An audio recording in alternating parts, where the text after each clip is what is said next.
Bab ketiga. Ibu, Amar dan Amir melanjutkan sarapan mereka. Sementara Aisyah belum kembali setelah tadi pamit meninggalkan meja makan. Ngomong-ngomong, kemana istri kamu, Mah?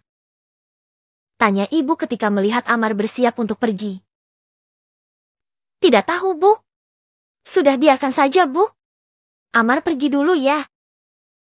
Amar beranjak dari duduknya dan lalu pergi menuju keluar rumah. Aisyah suami pergi malah menghilang. Ibu beranjak dari duduknya guna mencari Aisyah ke dapur. Ibu pergi ke dapur untuk mencari Aisyah dan benar saja Aisyah berada di dapur. Sepertinya memang dia ada di dapur, gumam ibu. Ya, tolong urus ya. Terdengar suara Aisyah sedang berbicara dengan seseorang dari balik tembok dapur. Aisyah, ngapain saja sih? Itu suami kamu mau pergi, kamu malah di sini teleponan. Pagi-pagi begini teleponan sama siapa kamu? Tanya ibu mertua Aisyah. Maaf, Bu. Iya, saya akan menyusul, Mas. Amar ke depan. Jawab Aisyah. Tidak perlu. Amar sudah pergi. Aisyah, dengar ya. Jangan harap di sini kamu bisa enak-enakan cuma makan dan tidur saja. Kerjakan semua pekerjaan di rumah ini. Saya tidak mau tahu. Di rumah ini, kamu harus mencuci, mie ngepel dan juga memasak ngerti kamu. Baik, Bu. Saya akan mengerjakan semua pekerjaan rumah setelah saya pulang dari mengajar anak-anak, Bu. Aduh, mana bisa begitu. Pokoknya sebelum kamu pergi semua kerjaan rumah harus sudah selesai. Tegas Ibu Retno. Ibu mertua Aisyah. Baiklah, Bu, ucap Aisyah seraya menundukkan kepalanya tidak berani memandang mertuanya. Aisyah berdiri termangu melihat kepergian sang ibu mertua. Aisyah menarik nafasnya dalam-dalam. MBA Aisyah, maafkan ibu saya. Ya, jangan diambil hati. Ibu memang sifatnya seperti itu, Mbak. Ujar Amir tiba-tiba saja muncul di hadapan Aisyah yang mungkin memang Aisyah tidak menyadari akan kedatangan Amir sang adik ipar. Tidak apa-apa, ucap Aisyah mendengar ucapan dari adik iparnya dan kemudian Aisyah pergi meninggalkan Amar begitu saja. Dia sungguh menjaga pandangannya. Mas, Amar sungguh beruntung mendapatkan istri soleha seperti MBA. Aisyah. Gumam Amir melihat kepergian Aisyah. Aisyah mulai melaksanakan tanggung jawab barunya sebagai seorang istri dan sebagai seorang menantu. Semua pekerjaan rumah dikerjakan Aisyah. Seperti yang diperintahkan sang ibu mertua. Jam di dinding menunjukkan jam 1 siang. Aisyah baru selesai mengerjakan semuanya termasuk memasakan makan siang untuk sang ibu mertua. Aisyah kemudian berjalan menuju sebuah kamar yang terletak di bagian depan rumah. Tok! Tok! Tok! Bu!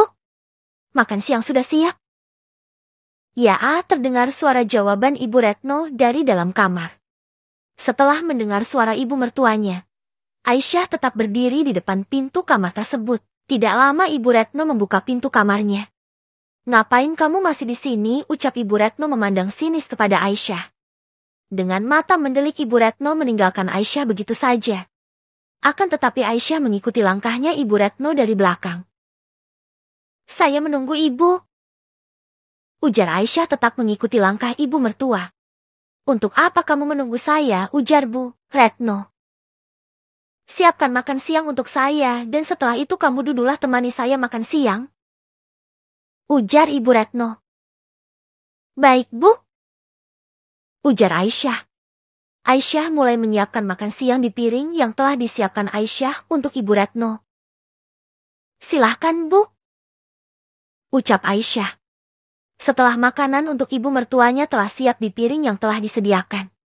Aisyah pun duduk di kursi dekat Ibu Retno. Bagaimana, Bu? Apakah makanan saya tidak enak? Ujar Aisyah saat ibu mertuanya tiba-tiba saja berhenti mengunyah. Tidak aku sangka masakan Aisyah seenak ini. Tadi saat sarapan pagi, aku yang membumbui masakannya jadi terasa biasa saja. Tapi ini murni masakannya dia. Tanpa ada campur tangan dariku. Dan seenak ini. Atau apakah ini cuma kebetulan saja? Ucap batin Ibu Retno. Bu. Tanya Aisyah mengulangi pertanyaannya. Biasa saja. Sudah makanlah? Ujar Ibu Retno menyembunyikan kekagumannya atas hasil masakan Aisyah. Iya, ujar Aisyah. Aisyah melanjutkan makannya. Tadinya Aisyah mengharapkan pujian dari ibu mertua, namun ternyata tidak ada pujian untuknya. Kamu tidak mengajar? Tanya Bu Retno. Tidak, Bu. Jawab Aisyah. Kamu tidak mengajar. Besok bangun lebih pagi lagi. Jeti Amar pergi, kamu juga bisa pergi mengajar. Ujar ibu.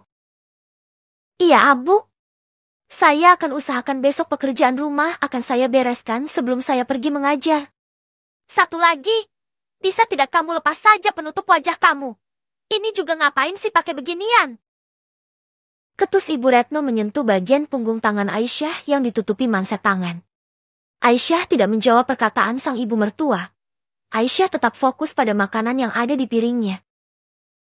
Aisyah, kamu dengar tidak? Tanya Bu Retno dengan nada tinggi. Iya, Abu. Jawab Aisyah gugup. Kalau di rumah itu, gunakan saja gamis adanya. Tidak perlu tertutup banget seperti itu. Ibu kagum melihatnya. Ibu lihat jemari kamu juga bagus. Nampak lentik dan terawat. Ibu memperhatikan jemari Aisyah yang nampak putih terawat. Saya suka seperti ini, Bu, ujar Aisyah singkat. Ya, terserah kamu saja.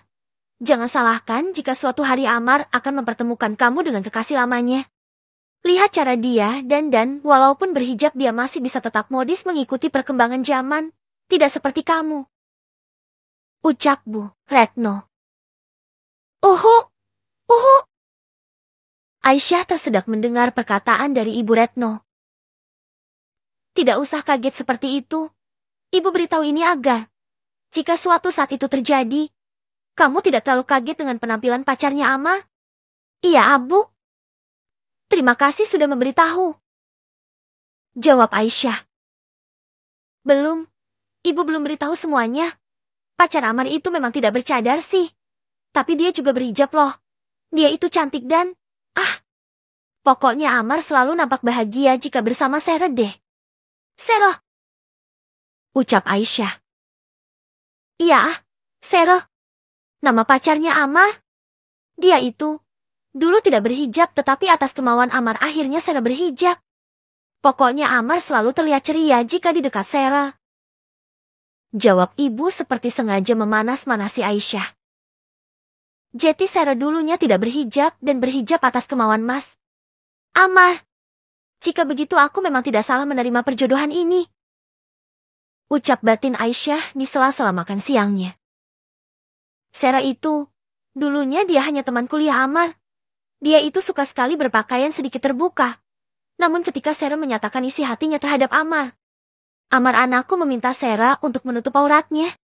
Jauh dari dugaan Amar. Keesokan harinya Sera langsung berhijab. Amar senang sekali, ternyata Sera mau berubah demi Amar. Akhirnya Amar memutuskan untuk berpacaran dengan Sera. Jelas ibu. Aisyah tidak menjawab perkataan dari mertuanya tersebut yang sebagian besar perkataannya adalah memuji-muji Sera. Sera itu, selain cantik, dia juga rela berhijab demi Amar. Tahu tidak, Sera juga anak orang berada. Dia sering sekali datang ke sini, membawakan ibu oleh-oleh dari luar negeri. Jika Amar tidak menikah dengan kamu besok hari Rabu, biasanya Sera suka datang ke sini membawakan ibu oleh-oleh dari Malaysia. Sera itu setiap hari Minggu memang suka pergi bersama dengan ibunya ke Malaysia. Sekarang Amar sudah menikah sama kamu. Hilang dia oleh-oleh dari Malaysia. Ibu Retno terus saja berceloteh mengagungkan nama Sera sang menantu yang tidak jeti karena terbentur wasiat dari ayahnya Amar. Aisyah sama sekali tidak berkutik dan tidak terpancing atas perkataan mertuanya yang memuji-muji mantan pacar Amar. Assalamualaikum, Mami. Terdengar suara manja seorang wanita dari arah ruang tamu. Lalu terdengar suara langkah sepatu hak tinggi semakin mendekat ke ruangan tempat Aisyah dan ibu berada. Halo sayang. Sapa Ibu Retno beranjak dari duduknya ketika melihat seorang wanita sedang berjalan untuk menghampiri mereka dengan memakai pakaian ketat namun mengenakan hijab. Wanita tersebut tidak lain adalah Sarah, sang mantan kekasih Ammar. Disusul Aisyah yang beranjak dari duduknya untuk menyambut kedatangan tamu. Pasti ini Sarah, batin Aisyah. Mami. Sapa wanita tersebut yang kemudian memeluk Ibu Retno. Tidak mau kalah dengan Sarah. Ibu Retno juga memeluk sang wanita tersebut dengan pelukan hangatnya. Di hadapan Aisyah. Dia siapa? Tanya Sarah heran melihat ke arah Aisyah yang berdiri di samping Bu Retno. Saya Aisyah, istrinya Mas Ammar. Ujar Aisyah memperkenalkan dirinya kepada Sarah seraya mengulurkan tangannya. Iya sayang, dia istrinya Ammar. Kamu tidak apa-apa kan? Tanya Ibu Retno. Memeluk pinggul Sarah. MBA Aisyah. Apa kabar MBA? Maafkan saya sudah datang kemari tanpa memberitahukan Mbak. Aisyah terlebih dahulu. Ucap lembut Sarah menjabat tangan dan kemudian memeluk Aisyah. Ibu Retno yang melihat itu semakin merasa bangga terhadap Sarah. Duduklah. Ujar Bu Retno. Mempersilahkan Sarah untuk duduk. Ya duduklah Sarah. Tidak apa-apa Sarah, aku tidak keberatan sama sekali. Jawab Aisyah. Terima kasih. MBA Aisyah sudah makan? Ini saya bawakan makanan untuk ibu dan MBA Aisyah dimakan ya. Wah, apa ini sayang? Tidak usah repot-repot, tadi Aisyah sudah memasak makan siang untukku tadi. Ujar ibu seraya mengambil bungkusan yang dibawa Sarah. MBA Aisyah bisa masak? Tanya Sarah. Iya sedikit-sedikit, ujar Aisyah. Boleh dong kapan-kapan aku diajarkan memasak. Ucap Sarah. Iya tentu saja boleh, ujar Aisyah. Aisyah tolong ambilkan piring di dapur dan hidangkan makanan ini. Biar kita makan bareng-bareng. Ujar Bu Retno memerintah Aisyah. Baiklah Bu. Ujar Aisyah. Sebentar ya, Sarah. Iya silahkan MBA, jawab Sarah. Setelah melihat Aisyah pergi ke dapur, Ibu Retno membawa Sarah ke ruang keluarga untuk berbincang di sana. Sayang, kita ngobrol di sana saja ya. Biar Aisyah yang menyiapkan makanannya. Oke Mami, ujar Aisyah mengiyakan ajakan mertua tidak jadinya. Ibu Retno berjalan beriringan dengan Sarah menuju ruang keluarga di mana mereka memang suka berbincang di sana jauh sebelum Aisyah menikah dengan Ammar. Saya bangga sama kamu sayang. Kamu bisa menerima Aisyah. Padahal Aisyah adalah istri dari Ammar. Padahal Aisyah telah merebut Ammar dari kamu sayang. Ujar Bu Retno. Aku tidak merasa Ammar direbut atau tersaingi kok. Lihat saja, apa yang dilihat dari wanita seperti Aisyah? Jawab Sarah. Astagfirullah, kenapa hati ini begitu sakit ya Allah? Ucap batin Aisyah yang mendengarkan percakapan di antara ibu mertua dan kekasih suaminya. Mereka berdua nampak asyik berbincang layaknya seperti seorang anak dan orang tua.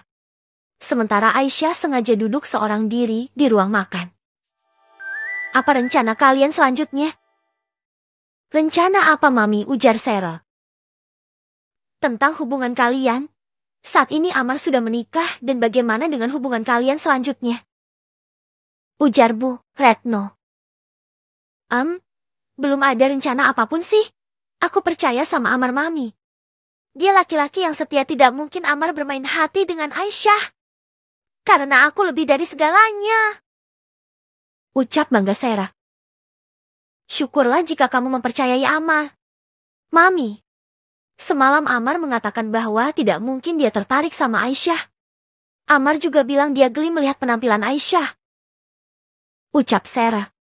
Dari kemarin Aisyah tidak membuka penutup wajah sama sekali, jelas Bu Retno.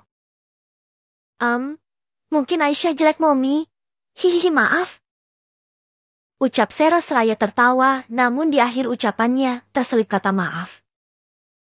Tidak apa-apa, ibu juga berpikiran seperti itu. Mungkin dia tidak pede dengan wajahnya dan takut akan mengecewakan Ammar. Jawab Bu Retno. Bisa jadi Mumi. Hihihi. Ujar Sero seraya menutup mulutnya dengan tangannya, agar suara tawanya tidak terdengar oleh Aisyah. Mereka asyik berbincang di ruang keluarga, dan Aisyah tetap berada di ruang makan duduk termenung seorang diri. Aku tidak mungkin menyentuhnya. Mungkin saja dia wanita buruk rupa. Ucapan itu terus terngiang di telinga Aisyah. Pasti Sero yang berbicara dengan Mas. Amar ditelepon tadi malam. Baiklah, Mas. Aku akan terus menutupi jati diriku sampai suatu hari kamu sendiri yang menginginkan diriku. Mas. Ucap batin Aisyah. Bab keempat.